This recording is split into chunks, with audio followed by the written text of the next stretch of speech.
Selamat siang Bang, perkenalkan nama saya Dimitra Octavia Prangin-Angin dengan NIM 11S25059.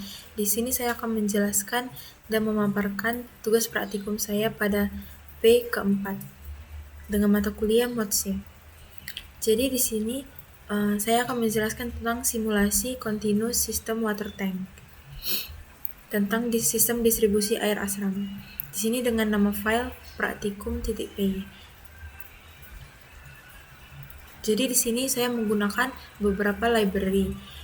Di sini ada beberapa library Python yang diimpor untuk mendukung jalannya simulasi.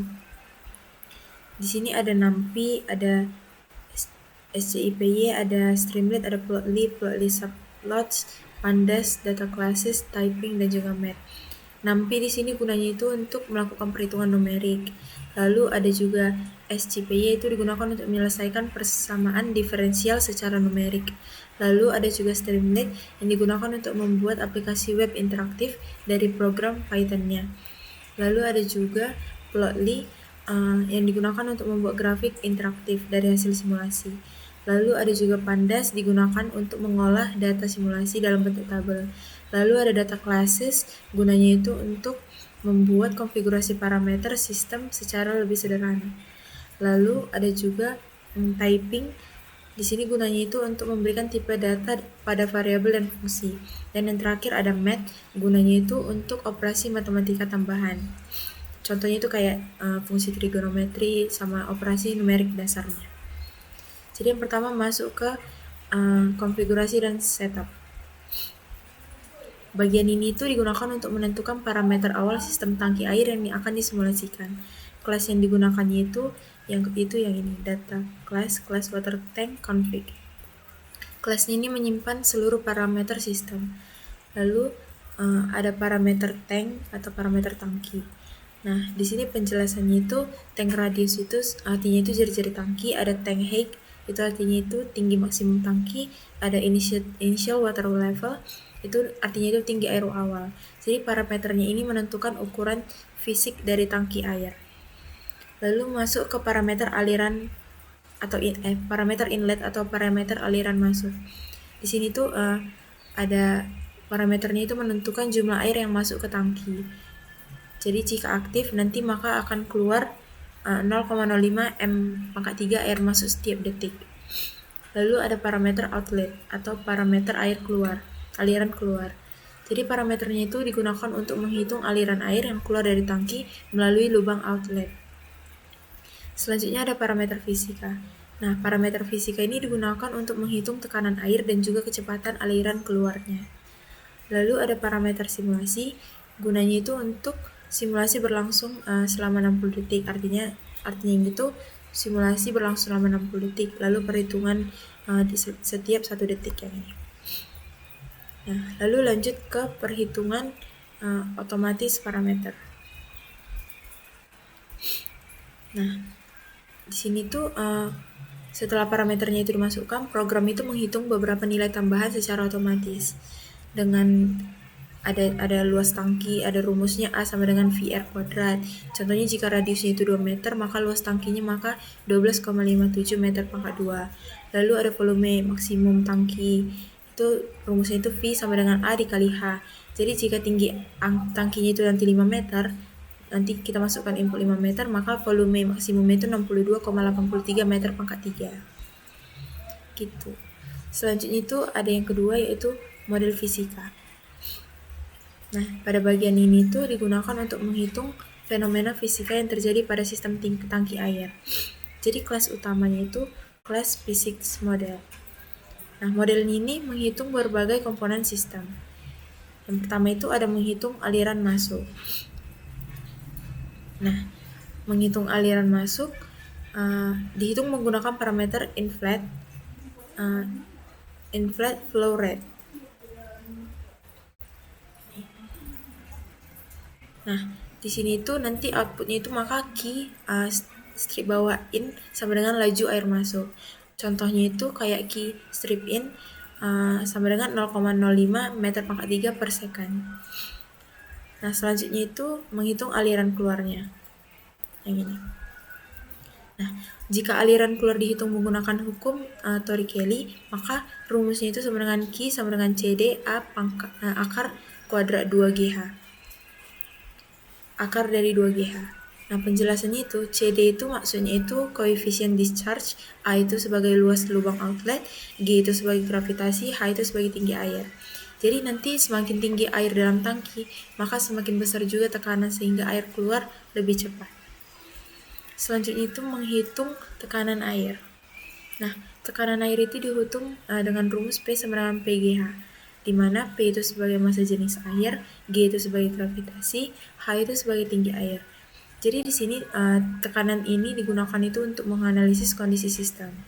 Dan yang terakhir itu ada menghitung volume air. Nah, volume air itu dihitung dengan rumus V sama dengan H kali H. Jadi outputnya itu nanti volume air dalam tangki. Nah, lalu kita selanjutnya itu masuk ke sistem persamaan diferensial. Nah, bagian ini tuh membuat model matematika perubahan sistem terhadap waktu. Jadi model ini tuh menggunakan persamaan diferensial, di mana nanti interpretasinya persamaannya jika Q strip bawah in lebih besar dari Q strip bawah out, maka tinggi air meningkat.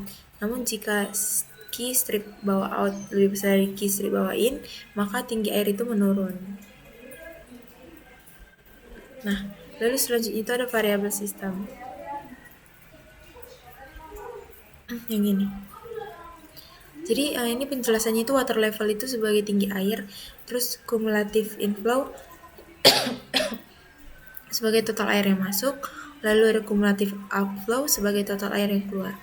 Jadi variabel ini akan dihitung pada setiap waktu simulasi.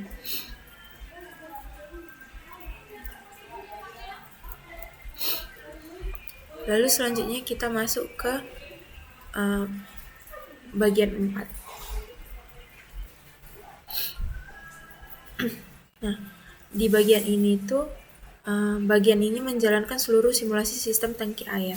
Jadi di sini menggunakan kelas water tank simulator, yang dimana kelas ini bertanggung jawab untuk menjalankan sistem persamaan sistem, lalu menyimpan hasil simulasi dan menghitung analisis hasil. Nanti saat menjalankan simulasinya, fungsi utamanya itu run simulation, yang ini. Nah, langkah yang dilakukan itu yang pertama itu menentukan waktu simulasinya, yaitu yang ini, T-span ini, dimana itu jika simulasi nanti 60 menit, maka program mengubahnya menjadi 3600 detik, lalu membuat interval waktu yang TFA.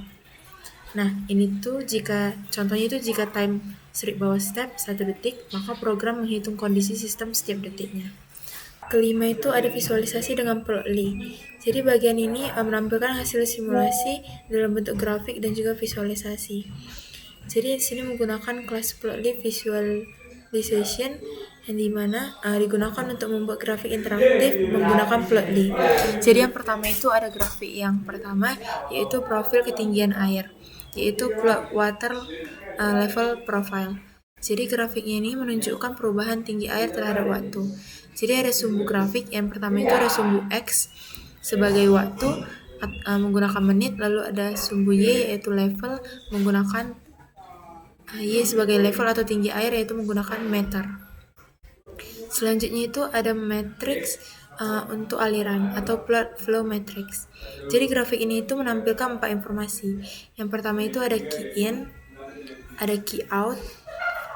Selanjutnya ada volume air kumulatif, yang dimana itu menunjukkan total air masuk dan juga total air keluar.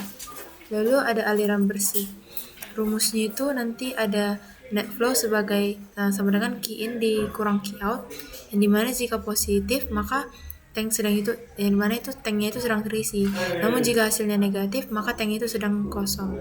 Lalu ada visualisasi tangki atau plot tank visualization. Nah, grafiknya itu nanti menampilkan gambar tangki air secara visual. Contoh visualisasinya itu kayak contoh nanti sebuah kotak gitu, di dalamnya itu ada air. Nah, programnya itu juga menampilkan tinggi air akhir dan juga volume air dalam tangki. Lalu selanjutnya itu ada yang keenam, atau analisis sensitivitas. Nah, tujuan bagian ini tuh digunakan untuk melakukan analisis sensitivitas terhadap parameter sistem. Analisis sensitivitasnya itu bertujuan untuk mengetahui seberapa besar sih pengaruh perubahan suatu parameter terhadap hasil simulasi. Nanti dalam sistem water tanknya itu beberapa parameter yang dapat mempengaruhi hasilnya itu antara lain itu kayak laju aliran masuknya, kayak inflate flow rate-nya, lalu ada luas outlet, ada jari-jari tangki dan juga tinggi tangkinya. Nah, jadi di sini tuh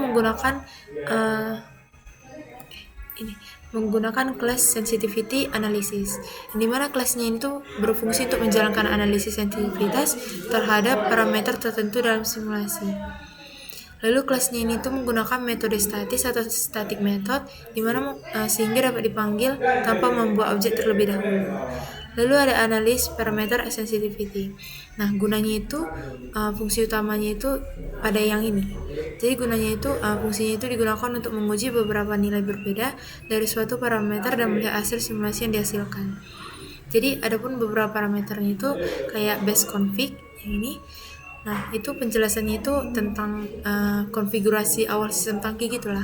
Lalu ada parameter name, itu sebagai name parameter yang akan diuji. Lalu ada values, yang ini gunanya itu sebagai daftar nilai parameter yang akan diuji. Jadi contohnya itu nanti jika valuesnya 0,03, 0,04, 0,05 sampai seterusnya. Artinya sampai 0,07 lah misalkan. Maka artinya itu program akan menjalankan simulasi sebanyak 5 kali dengan nilai parameter yang berbeda. Selanjutnya itu ada yang ketujuh, aplikasi Streamlit. Nah, tujuan bagiannya itu digunakan untuk membuat aplikasi web interaktif menggunakan Streamlit. Jadi sehingga pengguna itu kayak usernya itu nanti dapat mengubah parameter simulasi sendiri, lalu menjalankan simulasi secara langsung, lalu melihat grafik hasil simulasi dan juga melihat data hasil simulasi dan juga melakukan analisis sensitivitas. Jadi yang pertama itu ada fungsi create sidebar. Nah, jadi fungsinya itu digunakan untuk membuat sidebar pada aplikasi Streamlit yang berisi parameter sistem yang dapat diubah oleh pengguna. Lalu ada dev create sidebar, yang dimana gunanya itu nanti untuk membuat sidebar pada aplikasi Streamlit yang berisikan parameter sistem yang dapat diubah oleh pengguna, di mana sidebarnya itu berada di sisi kiri aplikasi, dan juga di dalam sidebar terdapat beberapa kelompok parameter. Yang pertama itu ada parameter tank, yang dimana di sini ada st sidebar subheader, yang dimana parameter yang dapat diatur itu kayak tank radius, ada tank height, ada juga initial water level. Yang dimana fungsinya itu yang pertama tank radius itu sebagai jari-jari tangki, tank height itu sebagai tinggi tangki, initial water level itu sebagai level air awal. Jadi input yang dibuat menggunakan slider itu sehingga membuat pengguna dapat mengubah nilainya itu dengan mudah. Contohnya itu kayak jari-jari tank atau M itu 0,5, 5,0, 2,0 dan juga 0,1. Jadi artinya itu minimumnya itu 0,5 meter, maksimumnya itu 5 meter, nilai default itu 2 meter. Langkah perubahannya itu 0,1. Selanjutnya itu ada parameter inlet. Jadi parameter yang diatur, parameter inlet itu yang ini. Parameter inlet ini, yang dimana parameter yang diaturnya itu ada inlet flow rate, yang itu gunanya itu fungsinya itu laju air masuk ke tangki. Lalu ada inlet aktif sebagai apakah inlet itu aktif. Jadi jika checkbox nanti dimatikan, air tidak masuk ke tangki. Lalu ada parameter outlet, yang ini. Jadi parameter yang diatur itu outlet area sebagai luas lubang outlet, lalu ada discharge coefficient yaitu sebagai koefisien discharge, lalu ada outlet aktif sebagai apakah outlet itu aktif nantinya. Lalu parameter ini itu menentukan seberapa cepat air keluar dari tangki. Selanjutnya itu ada parameter simulasi. Nah, ini nanti parameter simulation time menentukan beberapa lama simulasi itu dijalankan dalam 1 menit. Selanjutnya itu membuat objek konfigurasi. Ini config water tank config. Objeknya ini nanti berisikan semua parameter sistem yang akan digunakan oleh simulator. Fungsinya itu kemudian mengembalikan konfigurasi ini, yaitu return config. Selanjutnya itu ada fungsi display result. Nah, fungsinya itu nanti digunakan untuk menampilkan hasil utama simulasi dalam bentuk metrik. dimana itu nanti menggunakan dev display result, simulator dan juga result. Hasil yang ditampilkannya itu nanti menggunakan ST metric, yaitu yang menampilkan angka seperti dashboard statistik. Lalu ada metrik yang ditampilkan, kolom yang pertama itu waktu ke penuh level maksimum, yaitu penjelasannya itu nanti waktu yang dibutuhkan itu hingga tangki penuh. Lalu ada level air tertinggi selama simulasi. Selanjutnya itu ada level air akhir dan juga level rata-rata. Jadi penjelasan itu nanti level air pada akhir simulasi dan juga rata-rata level air selama simulasi. Lalu ada yang ini. Nah, ini nanti menunjukkan volume air yang masuk dan juga keluar dari tangki. Lalu ada yang ini. Nanti itu efisiensi, nanti artinya itu persentase air yang berhasil disimpan, lalu utilasi itu seberapa banyak nanti kapasitas tangki yang digunakan. Selanjutnya itu ada definisi main. Fungsi ini itu merupakan fungsi utama aplikasi Streamlit. Fungsinya itu nanti mengatur seluruh alur aplikasi. Yang pertama itu ada setback config yang digunakan untuk mengatur judul halaman, icon aplikasi, layout halaman. Lalu yang kedua itu ada header aplikasi. Yang ini itu akan menampilkan judul aplikasi, lalu menampilkan deskripsi aplikasinya juga. Lalu selanjutnya itu menjalankan aplikasinya. Yang ini. Nah, itu nanti langkahnya itu yang pertama itu nanti membuat objek simulatornya, lalu menjalankan simulasi, dan yang terakhir itu menyimpan hasil simulasinya. Selanjutnya itu ada tab untuk visualisasi. Nah, setiap tabnya itu nanti menampilkan informasi yang berbeda-beda. Itu ada profil level, ada metrik aliran, ada analisis sensitivitas, data, dan juga jawaban studi kasus. Jadi yang tab yang pertama itu ada profil level. Nanti itu menampilkan grafik perubahan tinggi air, visualisasi tangki. Lalu grafik dibuatnya itu menggunakan plot leaf visualization juga yang ini. Plot water level profile. Lalu ada tab yang kedua. Ini yaitu metrik aliran. Jadi tabnya ini nanti menampilkan grafik aliran masuk, grafik aliran keluar, perubahan volume air. Programnya itu nanti juga menghitung flow rate inlet, flow rate outlet, rata-rata perubahan volume bersih. Lalu selanjutnya itu ada yang ketiga, itu analisis sensitivitas. Yang dimana tabnya ini nanti gunakan untuk melakukan analisis sensitivitas parameter. Yang dimana nanti user dapat memilih parameter, ada laju aliran masuk, luas outlet, ada jari tank, ada tinggi tank. Lalu programnya ini nanti kemudian menjalankan beberapa simulasi dengan nilai parameter yang berbeda dan menampilkan tab tabel hasil, ada grafik sensitivitas, perbandingan skenario. Selanjutnya itu ada yang keempat. Ini data simulasi. Nah, tabnya ini nanti menampilkan data simulasi dalam bentuk tabel. Kolom yang ditampilkan itu nanti ada waktu, yaitu isinya waktu simulasi, level air tinggi air, volume masuk itu nanti total air masuk, volume keluar ada total air keluar. Datanya itu juga dapat diunduh nanti dalam format CSV. Selanjutnya itu yang kelima, yang ini. Nah, ini jawaban studi kasusnya nanti. Tabnya ini nanti berisi jawaban otomatis untuk pertanyaan studi kasus praktikum. Jadi lebih interaktif aja gitu. Nanti contoh pertanyaan itu ada kayak waktu yang dibutuhkan untuk mengisi tank, ada waktu untuk mengosongkan tangki, ada profil perubahan level, ada kondisi ketika inlet dan outlet aktif, dan juga cara menentukan ukuran tangki optimalnya. Jawabannya nanti dihitung langsung dari hasil simulasi. Nah, selanjutnya itu menjalankan program di bagian akhir yang ini. Nah, artinya itu nanti program akan menjalankan fungsi main ketika file Python-nya itu dijalankan. Ini adalah entry point dari aplikasi. Nah, jadi kesimpulan dari seluruh praktikum itu, nanti di praktikum ini kita itu dapat menjalankan simulasi continuous system water tank secara sendiri dan dapat kita otak-atik gitu nanti mau jari-jari tanknya berapa, tinggi tanknya berapa, parameter inletnya berapa, parameter outletnya berapa. Jadi sekian presentasi saya terhadap tugas praktikum dengan mata kuliah Motsim P4, kiranya dapat dimengerti. Jika saya ada salah berbicara maka mohon dimaafkan. Terima kasih.